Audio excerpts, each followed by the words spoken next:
যে আমলে জান্নাতে ঘর পাওয়া যায়। চাচা, 3 জন ব্যক্তি জীবিত থাকা অবস্থায় জান্নাতে ঘর পেয়ে গেছে। কয়জন? আরো জোরে, কয়জন? 3 জনের নাম বলতে কে কে পারবেন হাত তোলেন। মেয়েরা শুনতে পাচ্ছে না? সমস্যা নেই, ওদের শোনার দরকার নেই, ওরা গল্প করুক, ওরা তো গল্প করবে, ছেড়ে দেন ওদেরকে। শোনেন, 3 জন ব্যক্তি জান্নাতে ঘর পেয়ে গেছে। কয়জন? এই 3 জন ব্যক্তির নাম বলতে পারবেন কেউ? যে পারবেন হাত তোলেন। কে পারবেন? চাচা পারবেন না? পারবেন। কয়জন বলেছি? মানে আল্লাহ নবী মেরাজে গিয়েছিলেন, 3 জনের ঘর জান্নাতে নবী দেখে এসেছেন। মেরাজ থেকে এসে বলছেন যে তোমাদের জান্নাতে ঘর আল্লাহ তৈরি করেছেন, দেখে এসেছি। ফেরেশতা জিবরিল দেখিয়ে দিয়েছেন, এটা হচ্ছে এই সাহাবীর ঘর, এটা এই সাহাবীর ঘর, এটা অমুকের ঘর। 3 জন। কোরআন হাদিসের ভান্ডার ঘেটে ঘেটে 3 জনের নাম পাওয়া যায় সহিহ সনদে। বলেন তো একজন। আপনি কি গুগল করে দেখছেন নাকি? হ্যাঁ, আপনি বন্ধ করেন, তাড়াতাড়ি বন্ধ রাখেন। ওটা দেখে দেখে বলছে, টুকলি সরাসরি দেখেছেন? ও আচ্ছা আচ্ছা, দেখে রাখেন, স্টেজ থেকে বলবেন না, কারণ স্টেজ সময় আলে বলে মারা বসে আছে।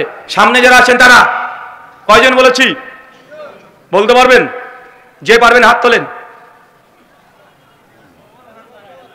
আচ্ছা, আপনি পারবেন? দাঁড়ান তাড়াতাড়ি। শোনেন, যদি 1 মিনিট, যদি বলতে পারেন, 300 টাকা দেব। কয় টাকা? চাচা আপনার শুনতে পাইনি?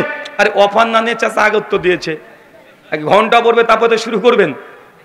যদি বলতে পারেন, যে বলবেন 300 টাকা দেব। বলেন। 1 আবু বকর সিদ্দিক, 2 ওমর ইবনুল খাত্তাব ফারুক আজম, 3 বেলাল বিন রাবাহ। মাশাআল্লাহ, আমার 300 টাকা বেঁচে গেছে। বসেন। আর কে বলতে পারবেন? 3 জন বললেই 300 টাকা দেওয়া হবে।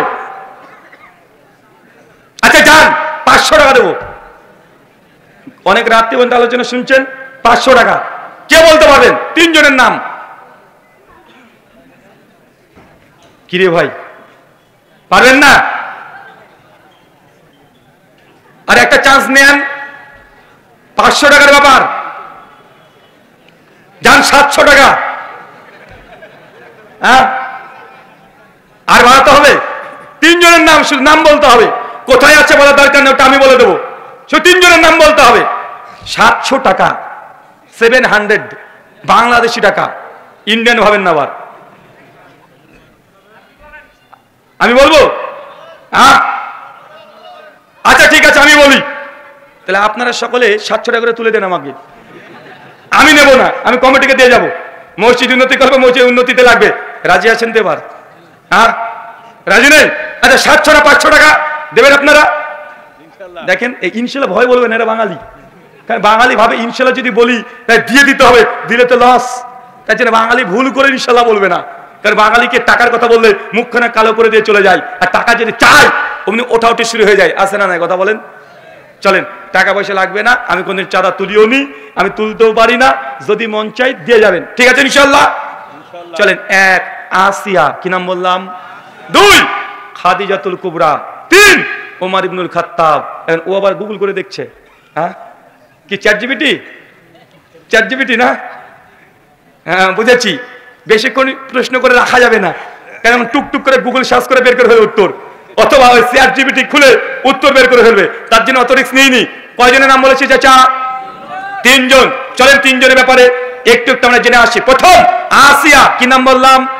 আসিয়াকে ফেরাউনের স্ত্রী, মুসনাদ আবি আলা হাদিস 6411। আল্লাহ নবী বলছেন যে আসিয়া যখন নবী মুসা আলাইহিস সালামের কালেমা পড়ে নিয়েছেন, সেই সময়তে ফেরাউন তার নিজের স্ত্রীকে জেলখানায় বন্দী রেখে প্রতিদিন সকালে আর সন্ধ্যায় 100-200 করে প্রতিদিন আসিয়ার উপরে নির্যাতন করা হতো। আসিয়াকে এত নির্যাতন করছে ফেরাউন, আসিয়া কোনদিন তার স্বামীর বিরুদ্ধে অভিযোগ না করে শুধুমাত্র আল্লাহকে বলছে, আল্লাহ এই দুনিয়াতে ফেরাউনের রাজপ্রাসাদের দরকার নেই, ফেরাউনের অট্টালিকার দরকার নেই। হে আমার প্রতিপালক, জান্নাতে তোমার কাছে একটা ঘর আশা করছি, আমার জন্য তুই জান্নাতে একটা ঘর কনফার্ম করে দাও।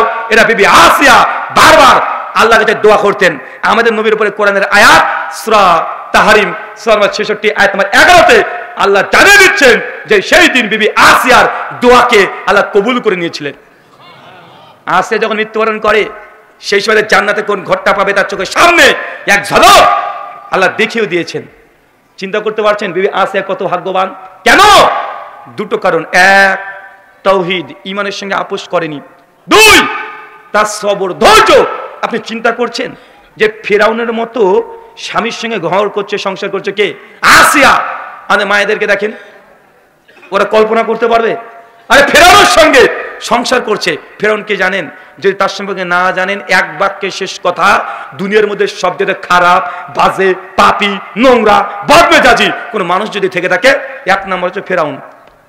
তো এই বদ মানুষের সঙ্গে সংসার করতে আসিয়া কোনোদিন অভিযোগ করেনি স্বামীর বিরুদ্ধে। কিন্তু আমাদের মায়েরা দেখেন, একটু যদি 19-20 হয়ে যায়, স্বামীর সঙ্গে যদি একটু ঝামেলা লেগে যায়, একটু তর্কাতর্কি হয়ে যায়, ডাইরেক্ট আপনার মুখের উপরে বলে দেবে যে তোমার সঙ্গে 20 বছর ধরে সংসার করছি, জীবনে তুমি আমাকে শান্তি দিলে না। বলে কি বলে না? কথা বলে, ডাইরেক্ট বলে দেয়।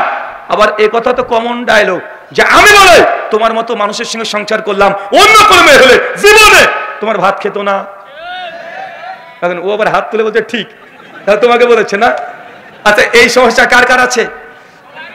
সবারই আছে না? মানে মায়েরা, বোনেরা, মানে স্বামীকে এই ডায়লগ দেবে যে আমি বলে তোমার সঙ্গে সংসার করলাম, জিন্দগিতে অন্য কোনো মেয়ে হলে তোমার ভাত খেত না।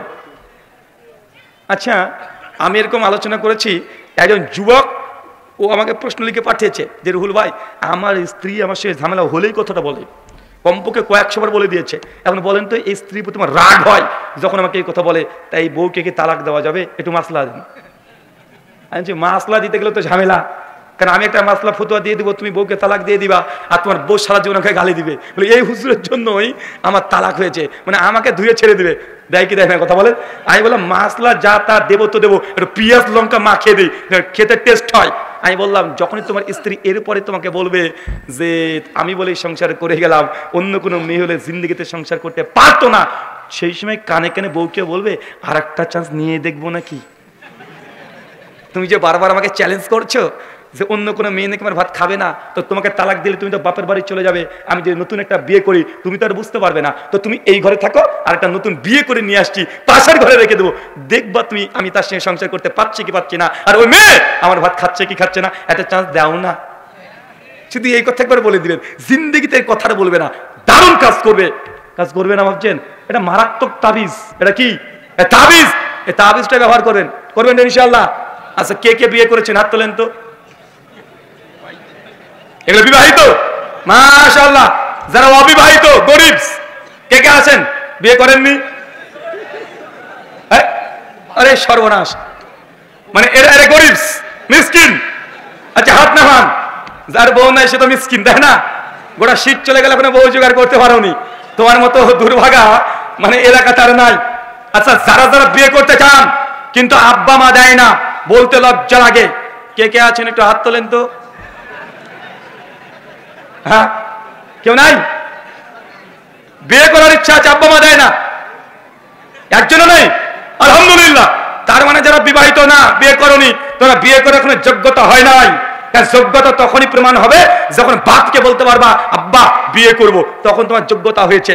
সহিহ বুখারী 5062 নম্বর হাদিস। আল্লাহ জানিয়েছেন, হে যুবক দল, যার সামর্থ্য আছে বিয়ে করো, যার সামর্থ্য নাই সে কি করো?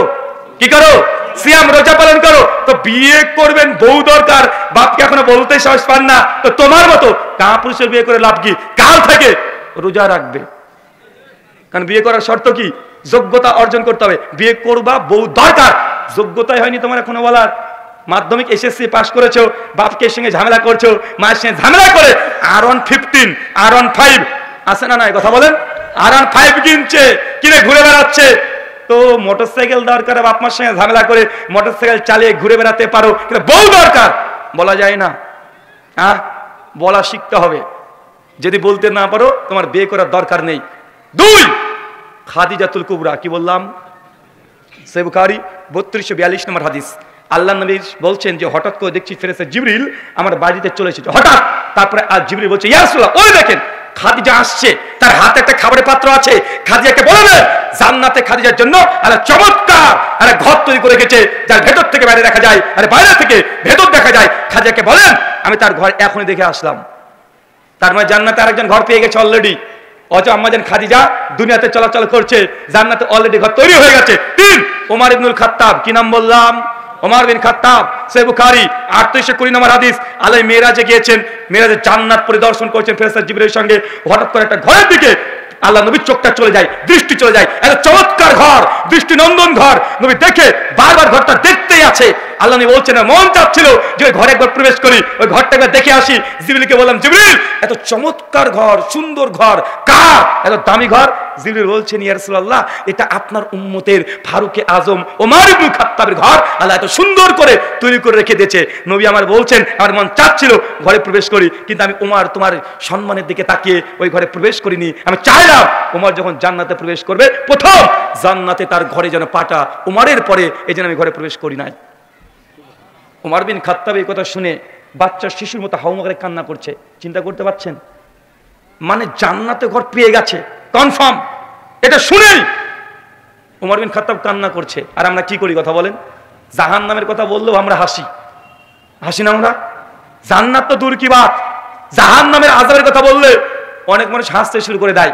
এই 3 জন অলরেডি জান্নাতে ঘর পেয়ে গেছে। আমরা জান্নাতে ঘর চাই, আমল করতে রাজি আছি।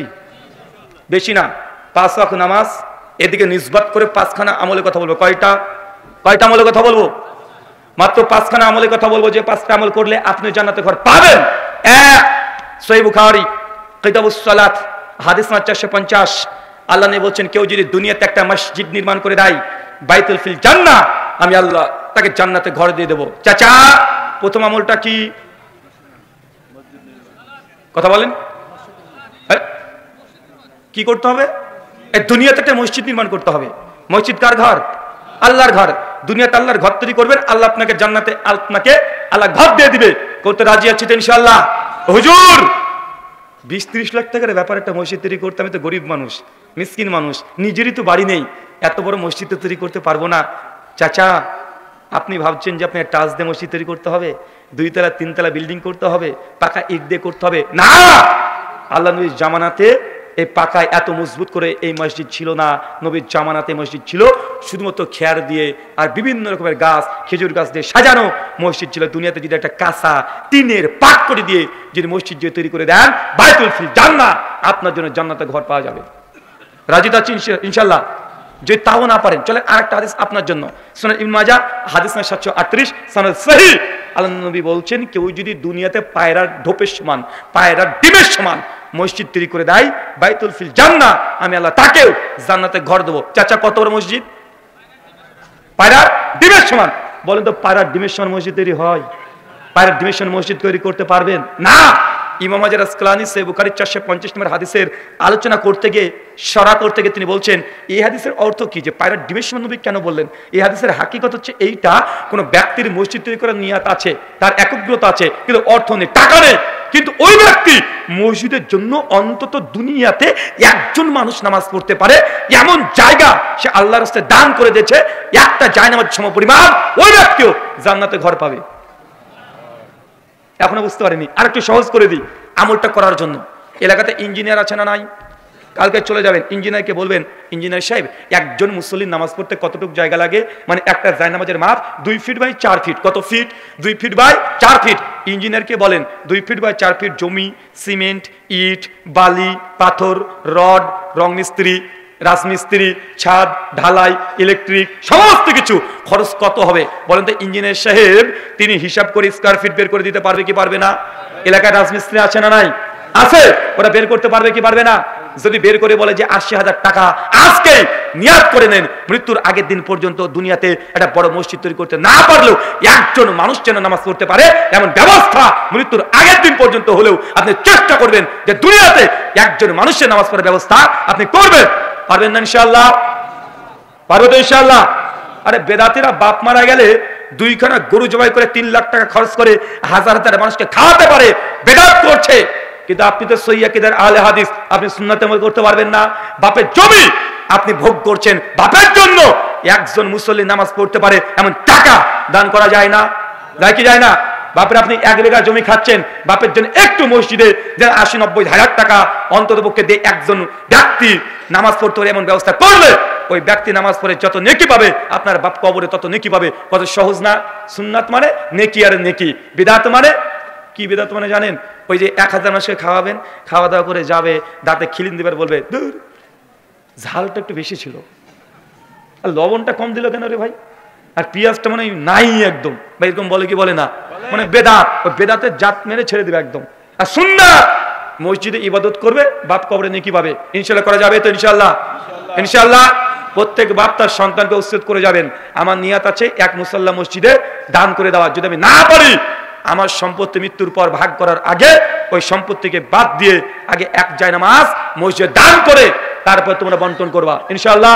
চাচা, আমল আপনার, মারা যাবেন, বেটাও আপনার না, ছেলেও আপনার না, বৌমাও আপনার না, তার জন্য আগে থেকে ওসিয়ত করে যান। আমি কি টাকা চেয়েছি আমার জন্য? পীর সাহেবরা তো নিজেরা চাই, আমি তো চাইনি, চেয়েছি। এটা আপনার কল্যাণের জন্য বলেছি। 2 সুনান তিরমিজি 415 নম্বর হাদিস। চাচা, কেমনটা আপনাকে করতে হবে, আপনি পারবেন। নবী বলছেন, কেউ যদি প্রত্যেকদিন ফরজ নামাজ বাদ দিয়ে, মানে ফরজ নামাজের পরে 12 রাকাত সুন্নাত নামাজ পড়ে, কত রাকাত? 12 রাকাত সুন্নাত নামাজ পড়ে, বাইতুল ফিল জান্নাহ, আমি আল্লাহ তাকেও জান্নাতে ঘর দিয়ে দেব। চাচা, কত রাকাত? 12 রাকাত। কখন কখন পড়বেন? যোহরের আগে 4, পরে 2, মাগরিবের পরে 2, এশার পরে 2, ফজরের আগে 2, টোটাল 12 রাকাত কেউ যদি নামাজ হেফাজত করতে পারে, সুন্নাত নামাজ, বাইতুল ফিল জান্নাহ, ওই ব্যক্তি জান্নাতে ঘর পেয়ে যাবে। এই আমলটা আমাদের হানাফি ভাইরা বেশি করে। কারা করে? হানাফি ভাইরা বেশি করে না, কিন্তু আহলে হাদিসরা গাফেল। ফরজ নামাজ পড়ে চলে আসো অনেকেই, আছে না নাই? এই আমলটা আমাদের হানাফি ভাইরা বেশি করে। চাচা, আপনাকে আর একটা নসিহত, সহিহ বুখারী 731 নম্বর হাদিস, আল্লাহ নবী বলছেন, পুরুষ মানুষের জন্য সুন্নাত নফল নামাজ মসজিদে পড়ার চাইতে বাড়িতে উত্তম। কোথায় উত্তম? আপনি কোথায় পড়েন? কোথায় পড়েন? কেন? অজু কোথায় করেন? কেন? সুন্নাত নফল নামাজ পুরুষ মানুষ বাড়িতে পড়বে। কোথায়? বাড়িতে। আল্লাহ নবী বলেছেন, নবীর জীবদ্দশাতে তিনি মসজিদে সুন্নাত নামাজ পড়েছে এমন কোনো ঘটনা পাওয়া যায় না। শুধু একটা আবু দাউদে হাদিস পাওয়া যায় যে নবী একদিন জোহরের সুন্নাত নামাজ পড়ার সময়তে একজন ব্যক্তি চলে আসে, নবী তার সঙ্গে কথা বলতে বলতে একদম আসর ওয়াক্ত চলে আসে, সেই সময় নবী 2 রাকাত সুন্নাত নামাজ মসজিদে পড়েছে, একদিন পড়েছে। আল্লাহ নবী একটা রিওয়ায়াত পাওয়া যায়, কিন্তু আল্লাহ নবী সুন্নাত নফল নামাজ কোথায় পড়তেন? বাড়িতে। আপনি কোথায় পড়েন? তো আপনি তো আহলে হাদিস, আপনি এই সুন্নাতকে পালন করবে? এই সুন্নাতকে পালন করবে? বেদাতেরা করবে?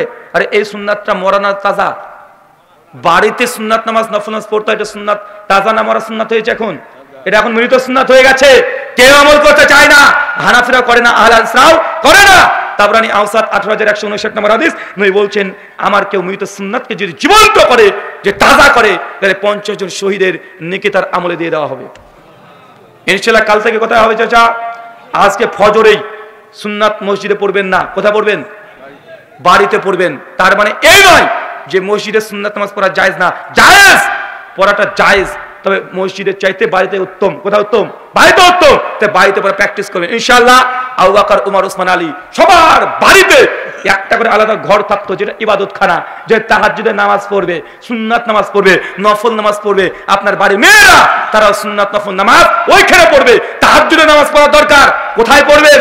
ওই ঘরটাতে লিখে দেবেন ইবাদতখানা। বাড়ির মধ্যে একটা কোনায় ঘর করবেন, লিখে দেবেন ইবাদতখানা। কোরআন মাজিদ সাজিয়ে রাখবেন, জায়নামাজ বিছিয়ে রাখবেন, আতসেন গোলাপ দিয়ে সুগন্ধি করে রাখবেন। যখন আল্লাহর সঙ্গে কথা বলা দরকার, উঠে ওযু করে 2 রাকাত নামাজ পড়ে আল্লাহর কাছে চাইবেন। এই ঘরের দরকার আছে না নাই? এই সুন্নাত পালন করে হিন্দুরা। কারা? বুঝতে পারলেন মনে হয়? এটা হিন্দু ভাইরা নিয়েছে। একটা হিন্দু ভাইদের চলে যাবেন, যত ভাঙা হোক, টিনের বেড়া হোক, তারপর দেখবেন বাড়ির মধ্যে ছোট্ট হলেও একটা ঠাকুর ঘর আছে, আছে না নাই? ওখানে দেখবেন ঠাকুর ঘর আছে। প্রতিদিন ভোরবেলাতে, সকাল বেলাতে আর সন্ধ্যা বেলাতে তারা আরতি ওঠায়, ওঠায় কি ওঠে না?